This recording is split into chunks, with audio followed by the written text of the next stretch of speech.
शेतकरी नेते विजय जावंधिया यांनी केंद्रीय गृहमंत्री अमित शहा यांना पत्र लिहून सर्व पिकांना हमीभाव देण्याची मागणी केली आहे। ऊसाच्या वाढत्या FRP प्रकरणात साखर कारखान्यांच्या साखरेचं किमान विक्री मूल्य वाढवून देण्याची मागणी महाराष्ट्र सरकारनं केंद्र सरकारकडे केली आहे। ऊस उत्पादक शेतकऱ्यांची आणि साखर कारखानदारांची काळजी करतानाच इतर पीक उत्पादित करणाऱ्या शेतकऱ्यांकडे देखील लक्ष द्या। महाराष्ट्र आणि केंद्र सरकारनं शेतकऱ्यांमध्ये असा दुजाभाव करू नये अशी मागणी शेतकरी नेते विजय जावंधिया यांनी सहकार मंत्री अमित शहा यांना पत्र पाठवून केलेली आहे। त्यांच्याशी बातचीत केली आमच्या प्रतिनिधींनी, पाहूयात।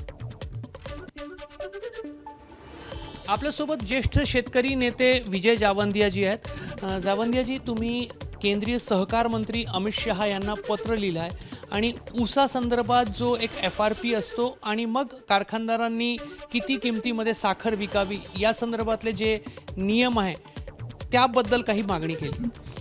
माझा प्रश्न असा आहे की आमचे मुख्यमंत्री देवेंद्र फडणवीस हे ऊसाबद्दल जेवढी जागरूकता दाखवतात तेवढी जागरूकता ते इतर पिकांबद्दल का दाखवत नाही।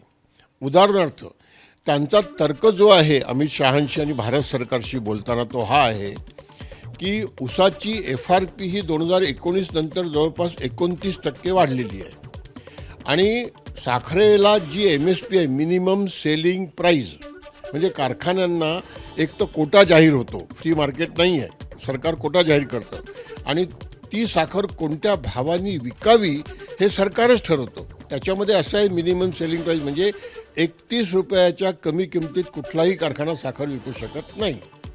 आता आमच्या मुख्यमंत्र्यांचा जो तर्क आहे तो हा आहे की बा जर FRP ऊसाची जर 29% वाढवलेली आहे तर मग साखरेची MSP सुद्धा 29-30% वाढवली पाहिजे आणि ती 31 रुपयाची 41 रुपये केली पाहिजे। मी इथे स्पष्ट करतो पहिले की MSP जरी 31 रुपये असली तरी कारखानेवाले 31 रुपयाच्या कमी विकू शकत नाही, पण 31 रुपयापेक्षा जास्त भावाने विकू शकतात। मग आम्ही आज 45-50 रुपये किलो साखर घेऊन खातो आहे ना, मी कालच आणली 48 रुपये किलो साखर। आता जी 41 रुपये करण्याची मागणी आहे, माझा यालाही विरोध नाही, पण मग काय होईल 41 रुपये kilo MSP minimum selling price झाली तर कारखाने 41 रुपयापेक्षा कमी किमतीत साखर विकणार नाहीत। म्हणजे मग उपभोक्त्यांनी ही 45, 50, 55, 60 रुपये किलोनी विकत घेण्याची तयारी ठेवावी, कारण 31 रुपये असतानाच आम्ही जर 50 रुपये किलो घेतो आहोत तर 41 रुपये MSP झाली तर मग 60 रुपयापर्यंत विकत घेण्याची मानसिकता तयारी ठेवावी। दुसरं, 41 रुपये MSP झाली तर मग कुठलीही साखर इम्पोर्ट जी आहे ती 41 रुपयाच्या कमी किमतीत होणार नाही असा त्याचा अर्थ होईल।